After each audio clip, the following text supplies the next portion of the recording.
Universal Destinations and Experiences have provided quite a large update on the proposed Universal Studios Great Britain project. They have recently released a 16-page document on the website universalukproject.co.uk, laying out how they wish to lay out the site in Kempston Hardwick, how they wish to upgrade infrastructure, build roads, build train stations, and make this proposal a reality. So in this video, we're going to go through the document, we're going to read it together, and we're going to see what Universal Destinations and Experiences are proposing.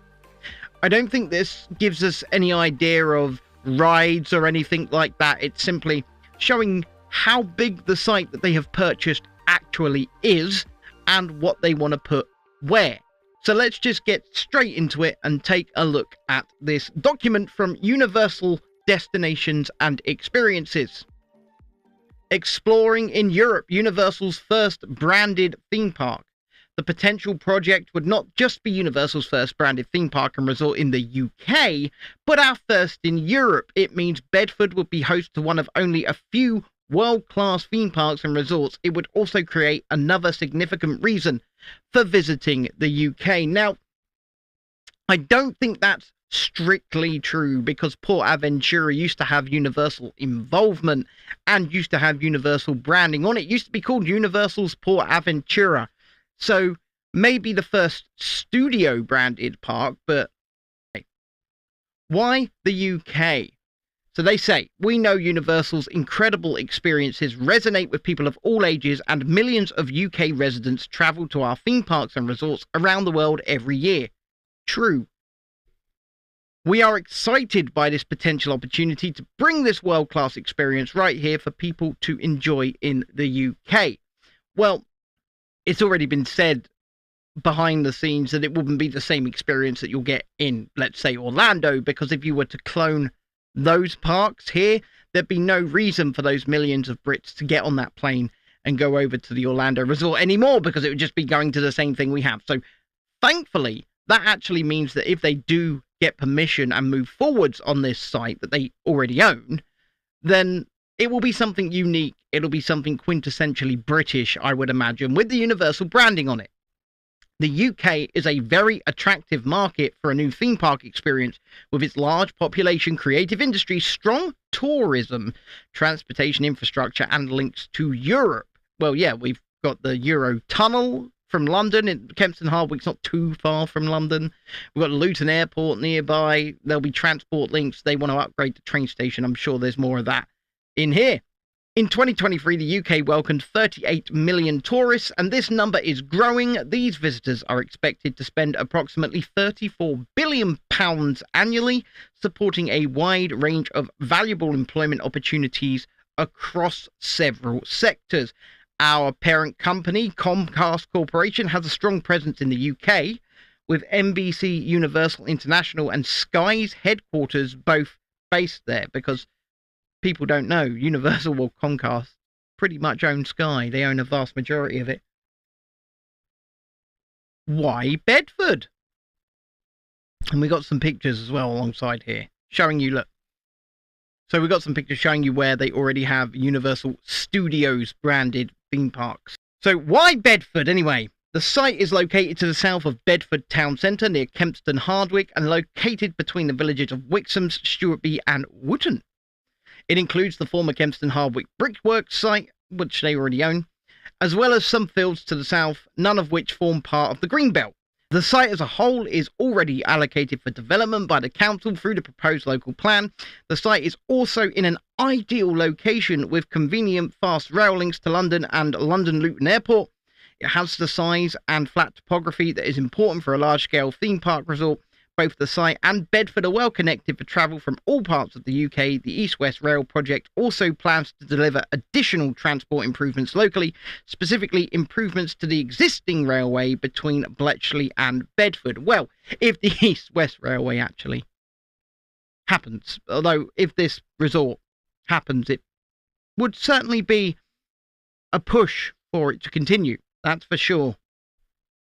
The site we are exploring, I would say, Exploring is a bit of a a bit of a word when it's a site that you already have purchased, and not only have you purchased, you have options to purchase more as well. So exploring is a bit of a word when it comes to what we have already seen, which is that you have purchased this land. So the extent of our project is shown in red and approximately 700 acres in size. It includes the approximately 476 acres purchased last year, along with a smaller parcel of land to the southwest, which we have an option to acquire. This parcel of land would allow a direct link between our site and the A421, as well as other local transport routes that could be improved through this project. So this is a massive scale site. By the way, this is huge. It's not small. You could fit multiple theme parks, a Citywalk, hotel, or probably 2 theme parks, a Citywalk, hotels, possibly even a water park on here as well. This is no small chunk of land that they have purchased. Respecting the site's local history. For over 100 years, this area was one of the principal suppliers of bricks to the British construction industry. The industry shaped the growth of Kempston Hardwick, Stuartby and other local villages, and whilst the site's brickworks were closed and demolished many decades ago, they still form an important part of this area's rich history. If we were to proceed with this potential project, we would like to continue exploring with local stakeholders, including the council, on how we could reflect and celebrate this area's vibrant history in our plans. We are open to feedback, but would like to incorporate some of the bricks still found on site into some of the potential buildings and design select food and drink facilities and attractions with Bedford's town history in mind. Basically, you'll probably get to some chocolate factory in Citywalk. Okay, so how this project could benefit Bedford and the UK economy, quite largely, I should say. This project has the potential to be transformative for Bedford and deliver significant benefits for the UK economy. Our developments create thousands of jobs, help to drive footfall to existing local businesses, and unlock major investment into other local enterprises and infrastructure. Should we proceed with this project, the benefits would include, and let's have a look. The creation of 8,000 new jobs once operational, rising to 10,000 by year 20 of operation. So that means we're definitely going to be expanding. So this project would become one of the largest single employers in Bedford, the surrounding areas, and indeed the whole of the UK. Evidence from our other theme parks suggests that for every job supported within the theme park, it can be expected that at least 1.5 further jobs would be supported across the economy, meaning a net additional 20,000 jobs could be supported by the project at its peak. Partnerships with local institutions. We play an active role in our local communities and have a proven track record of partnering with local schools and colleges. We are eager to collaborate with wider organisations such as the Prince's Trust Teen Programme and 4YP to explore how we can provide opportunities to local young people. We have done this very successfully in the past and have included 2 case studies in these materials. So they're basically saying local jobs for local people, which is obviously a net benefit to the area because there can never be too many jobs. And let's face it, working in a theme park is probably quite fun. I would imagine hard work, but probably quite fun work. Thousands of jobs generated through construction with an estimated on-site peak workforce of 5,000. Disney, take note. This is how you build entire developments in 4 to 5 years instead of building one roller coaster in 4 to 5 years. This is how you do it. You hire and hire and hire. You have the plans ready to go, and you set thousands of construction workers on their task. Disney, take note! We have shared further details on how we would approach construction on board, a considerate approach to construction, but clearly this would be a major economic boost to the region. Absolutely it would be, and probably not just the region, because specialist construction experts to build things like coasters, get them in from all over the country. It'll be interesting to see. Partnerships with local businesses. We work with local businesses to support a healthy and growing local economy at our parks and resorts around the world. As part of our outreach to local businesses, we typically conduct information seminars on how to do business with Universal. If the project moves forward, we will provide further information on these programs.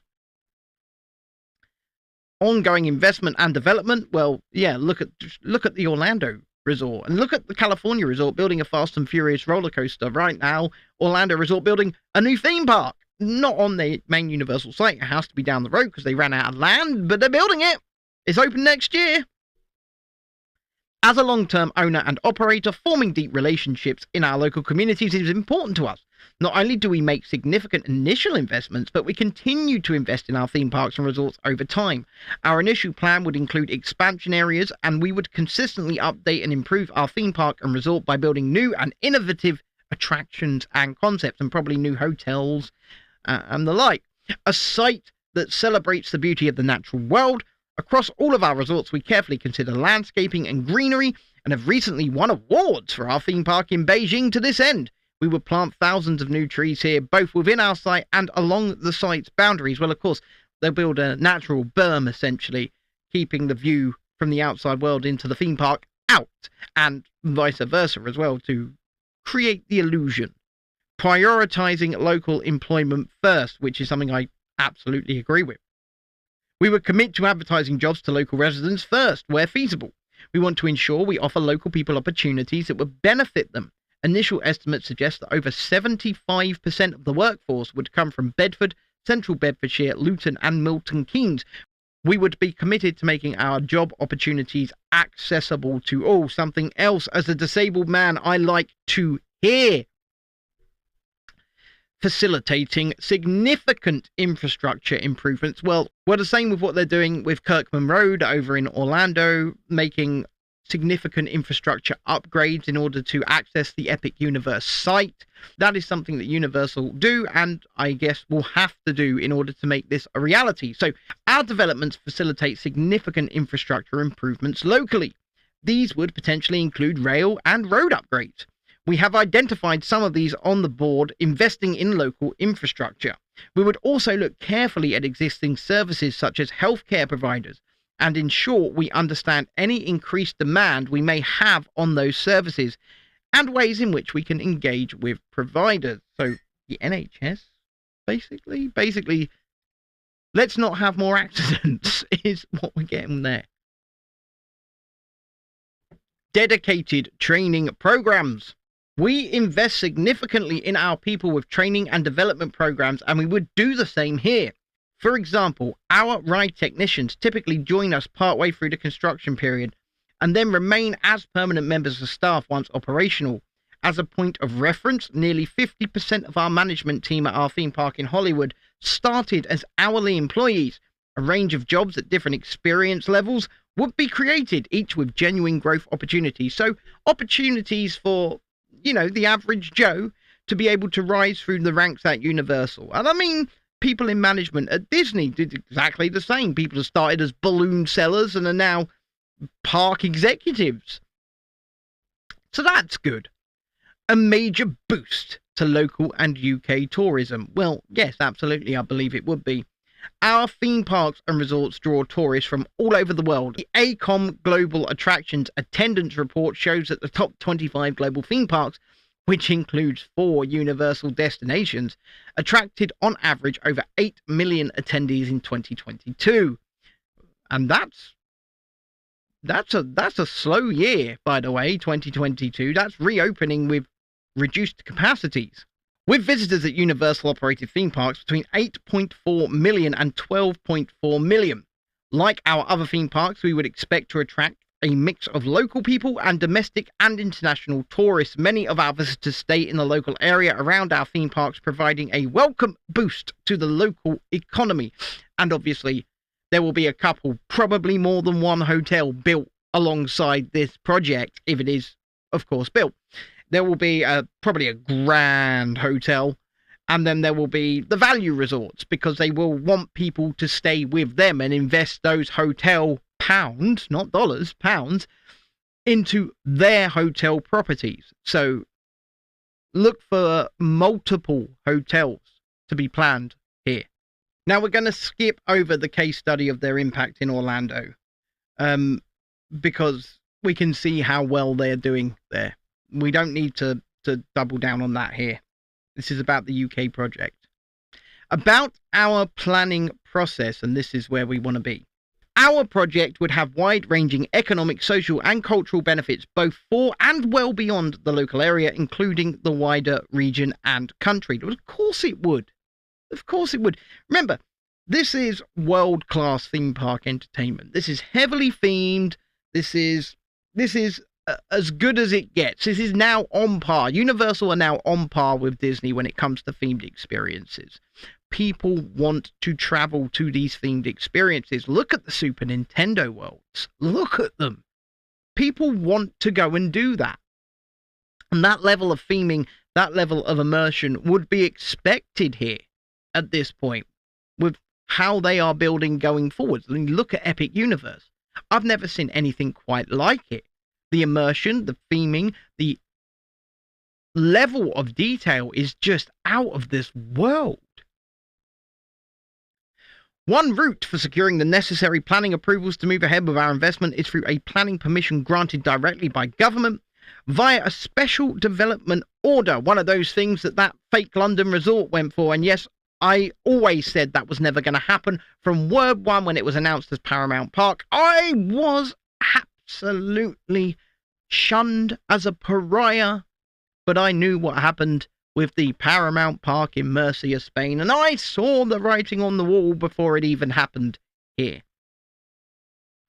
Where appropriate, following consideration by a Secretary of State, the decision to determine whether this route is appropriate is evaluated on a case-by-case basis. I think the Secretary of States have already suggested that it is appropriate and they will approve it. The Secretary of State at the Department for Culture, Media and Sport has agreed to act as the sponsor for the project within government. The government has indicated that the consideration of any proposal will be subject to administrative arrangements to ensure functional separation between DCMS as sponsor department and the Department for Levelling Up, Housing and Communities. As planning decision maker, it is anticipated the public consultation by DLUHC will be carried out prior to any planning decision should we decide to take the project forwards. Now, the land that they have purchased it was not cheap.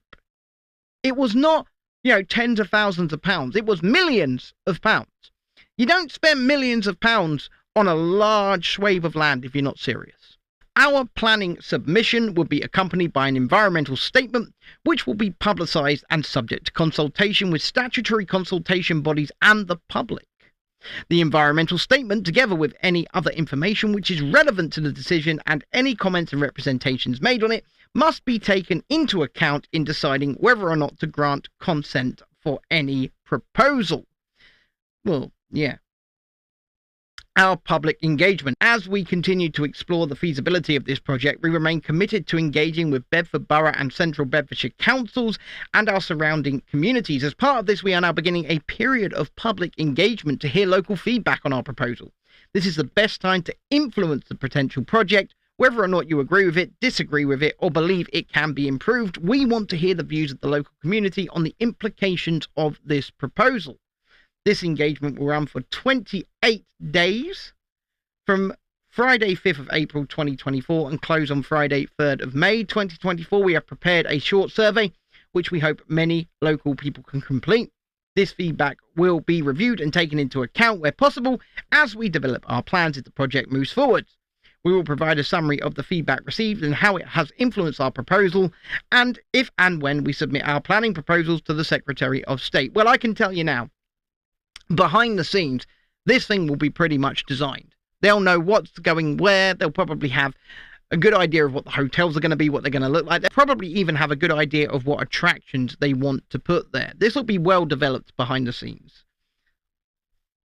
There are some areas of our proposal where there is more opportunity for your feedback to influence our proposed plans, such as routes of new footpaths and cycleways. Not what we're going to be building because we've already decided that. And areas of landscaping and biodiversity outside of the theme park and resort. And other areas where there is less opportunity to influence our plans, primarily within the boundaries of the theme park and the resort itself. So basically confirming exactly what I just said. This is because we have spent years delivering some of the best theme parks in the world and believe this is an area where we can best determine the visitor experience. We are, however, inviting comments on all aspects of the proposal and will take account of feedback where appropriate in developing our proposal further. Well, I don't think they're providing any details of what's actually proposed to go inside of the theme park, so you can't really provide feedback on that if you don't know. And that's by design, as this clearly states. So let's get into the meat of it then.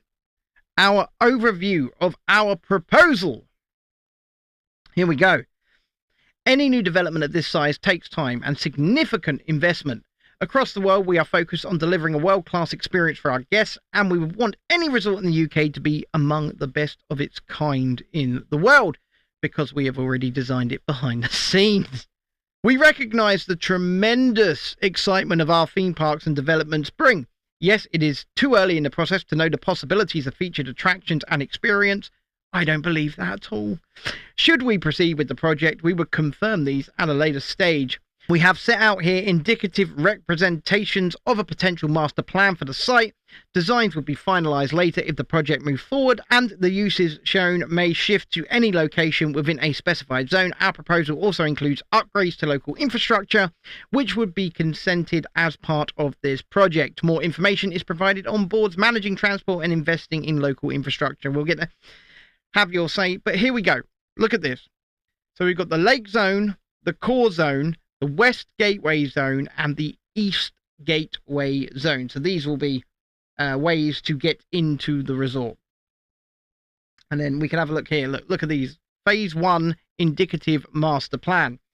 So TP is theme park, TPS theme park support, HT hotel, RDE is retail, dining and entertainment, CP is car park surface, TH transportation hub, RS rail station, LA landscape area, RA restoration area, TMP temporary construction. So if we take a look here, this here is temporary construction in the Lake Zone. RA here is restoration area, so this will be natural landscaping, upgrades to railway stations.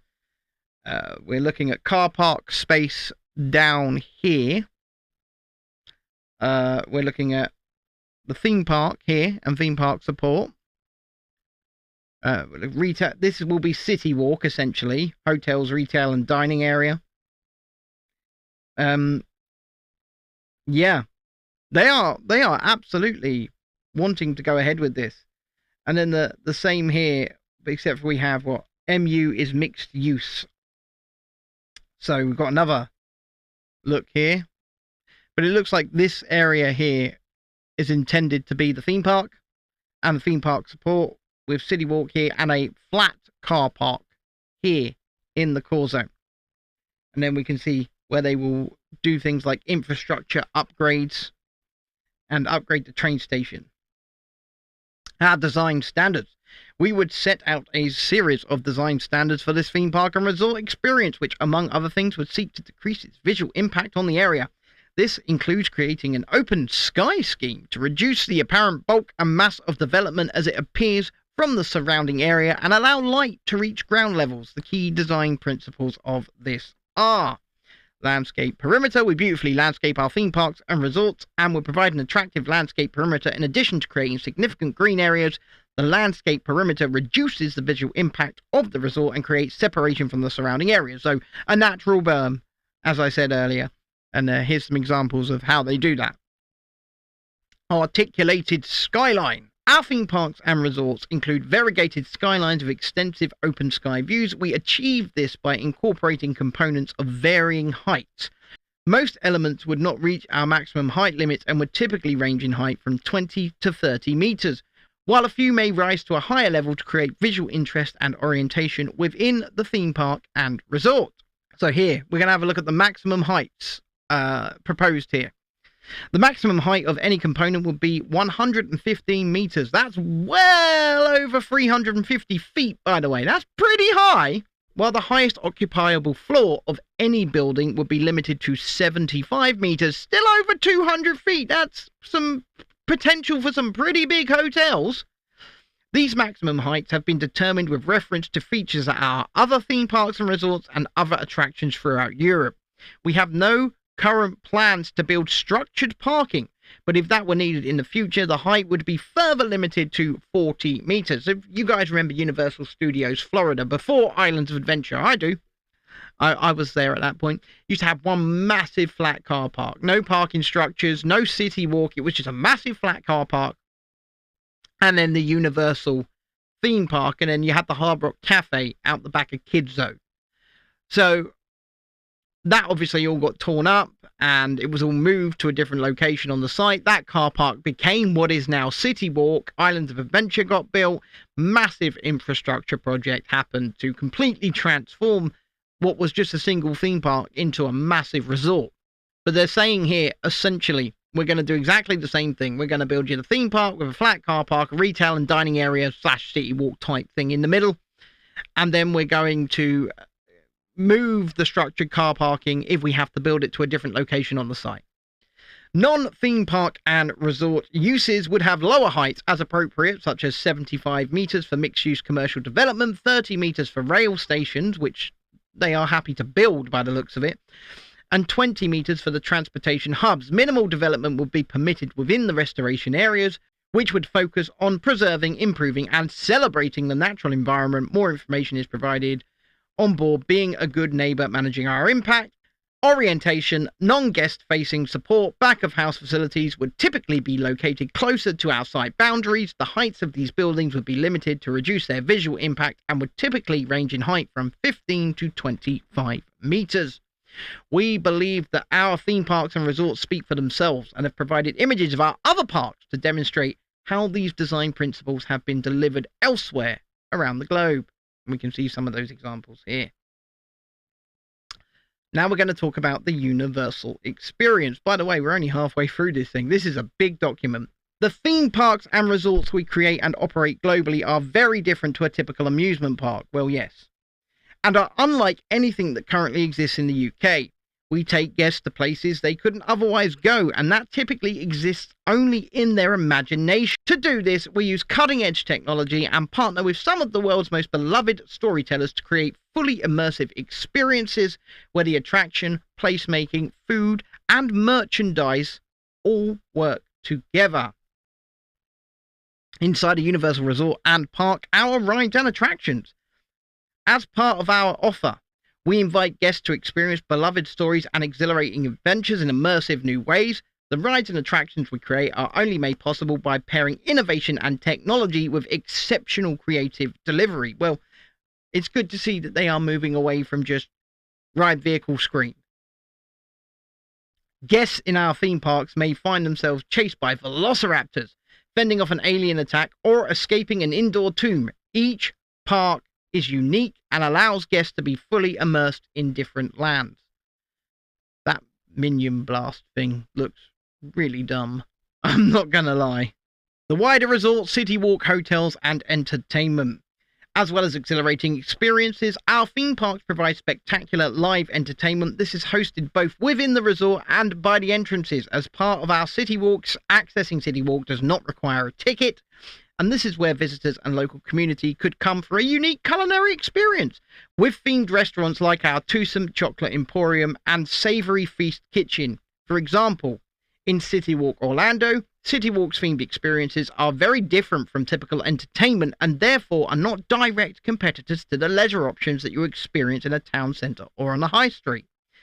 Alongside the Citywalk would be a range of hotel and other accommodations, although we expect that many of our guests would also be staying in a range of different locations across the UK, including within Bedford itself. And if this goes forwards, we're going to see other hotel providers, Premier Inn, Holiday Inn, all of that. They're going to try and spring up hotels as close to the site as possible, because of course they are. It's opportunity. We are also considering other mixed-use development at the site that would be complementary to the theme park and resort, but could also be used by other parties such as conference facilities, exhibition spaces, sport experiences, employment uses, and associated uses. So they're saying that Citywalk will be here, and it will be free to access like it is everywhere else, so you can come and spend money in the heavily themed restaurant and shop experiences.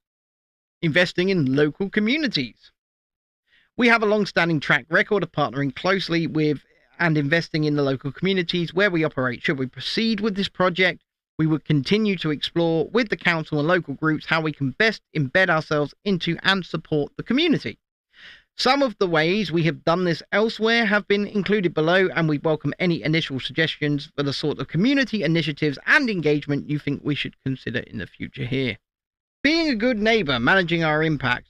So just talking about how they're going to do the sight lines and things like that. I mean, I'm not going to go through this. We've already basically heard all of this.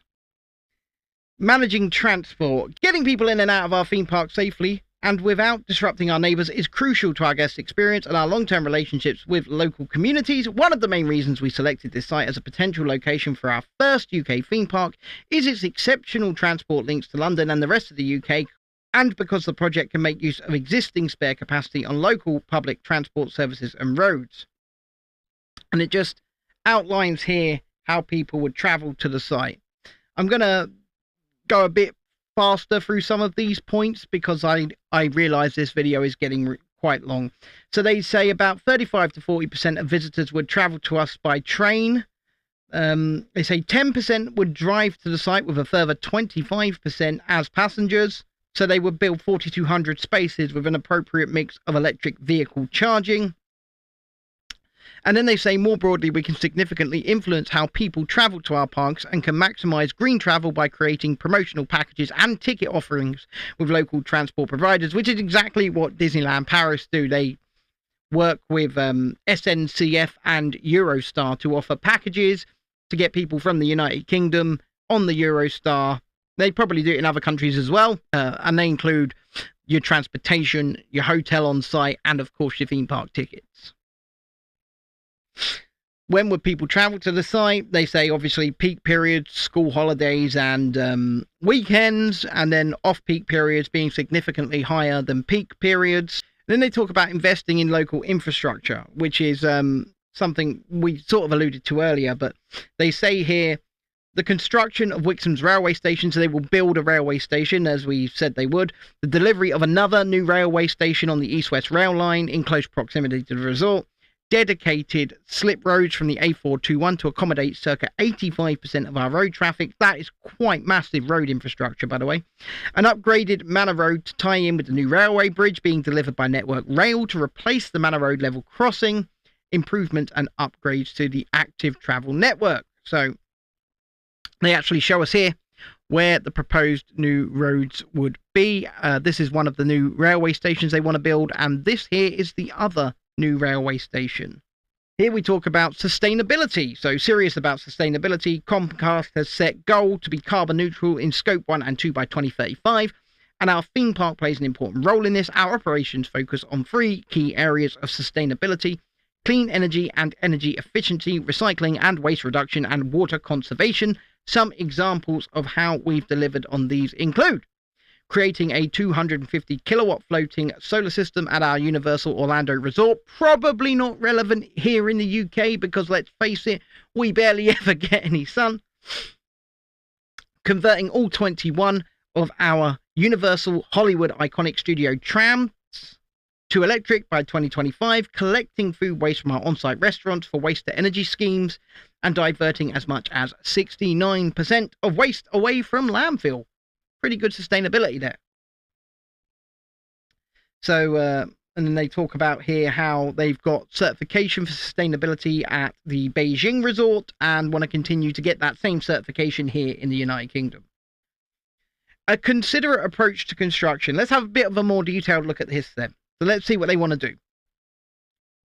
This would be one of the largest construction projects in the UK, which by itself could create thousands of job opportunities for people in Bedford and the surrounding areas. Like any major project, it would be a significant endeavour, and we have carefully considered how we would mitigate our impact on the local community as much as possible. Well, there's always going to be an issue with getting construction materials in and out and stuff like that. Anyhow, a phased construction. At this early stage, without having a final design for the theme park and resort, which I bet they have a very good idea of, put it that way, including the rise in attractions, we do not know how long construction would take, but expect it would be around 5 to 6 years. The workforce required would be expected to peak in year 3, with around 5,000 workers required on site. This is equivalent to 4% of the existing construction workforce within a 1-hour commuting distance of the site, or around 20% of construction within a 30-minute commute. It is estimated that around 300 of these would be full-time staff employed by Universal, and a further 500 would be ride operators and engineers who would take up their jobs during the construction phase, but then remain as permanent members of staff. And then they talk here about employing locally. So they're saying 5 to 6 years for construction, which, once again, take note, Disney. That's for the entire project. That's for a theme park, a city walk, the parking infrastructure, upgrading the train stations and building the roads. That's how long you guys take to build one ride. Managing traffic during construction. This is a pretty good thing that they've considered here. To minimize impact on construction traffic of the local community, a construction management traffic plan would be implemented prior to the construction of the new exit slip roads. The primary construction access to the site would be from Woburn Road. A temporary site access that would be established on Broadmead Road just to the east of the Marsden Vale Railway line. This will be in place for the start of the enabling works towards the end of 2025. So they want to start construction the end of 2025 here, which means a potential opening date of 2030 to 2031. They want to move quickly on this. After which the access to the project site would transfer to the permanent Woburn Road realignment once those works are complete, which is anticipated to be mid-2027. At all times, a secondary emergency access to the site would be established from Manor Road. No construction vehicle staff or HGV would be permitted to access Broadmead Road via Stewartby Village. So, they've even thought about how they can mitigate the construction traffic moving in. This is a very broad and detailed plan. This isn't the plans of somebody potentially wanting to do something, because they've also purchased the land. These are the plans of somebody who has a plan. We want to hear from you. Thank you for viewing our exhibition material about our plans for a potential new theme park and resort experience near Bedford. We hope you found this information helpful. There's ways you can share your feedback here. You can do it online here at this website, which is universalukproject.co.uk. You can email them at this email address here. You can free phone them, or you can request a paper copy of the survey by emailing or calling. If you have any specific access requirements that would better enable you to take part in our engagement in a different way, please let us know. So if you want this to happen, then I think get involved. Take the survey. So that is a pretty detailed document about the proposal for the Universal UK project. Now, unlike the London resort, I think that this has very, very good chance of going ahead. And whilst I'm not getting excited just yet, it is nice to see that a company like Universal that provides world-class, heavily themed experiences is thinking about our little island as a place to set up a new home. As I said in previous updates, I think that the potential of this park is what is pushing Merlin to further theme and sparkle their theme parks. I mean, look what they've just done with Nemesis Reborn. Go and look at some of the videos. The theming has been plussed. Companies like Merlin should be worried, because the experience provided, whilst yes, extremely different, they're essentially, let's take Fort Park for example, it's essentially a thrill park. It's not to the same quality that will be provided by Universal if this very much planned resort goes ahead. And this can only be good for you and me, because it will push these companies to do better and provide a better experience. So I, for one, am hoping that this moves forward. I mean, look, they're saying they want to begin construction basically within 18 months. Their timeline is extremely small. So anyway, if you've survived this video and taken a look at this consultation document with me and want to leave a comment, I would really appreciate it. Our channel is small, so we would really appreciate a subscribe, a help in growing. We would really appreciate you clicking the like button, and also, if you can afford it, becoming a channel member from 99 pence a month. And for that you get early access to some videos and an exclusive members only live stream where we have a lot of fun once a fortnight. I sing some songs, I embarrass myself. You guys can talk about what you want, we can have a chat, it's all good fun. And that's once a fortnight for members only. Thank you for joining me for this look at the Universal UK project. And I'll speak to you again in the next one. Bye for now.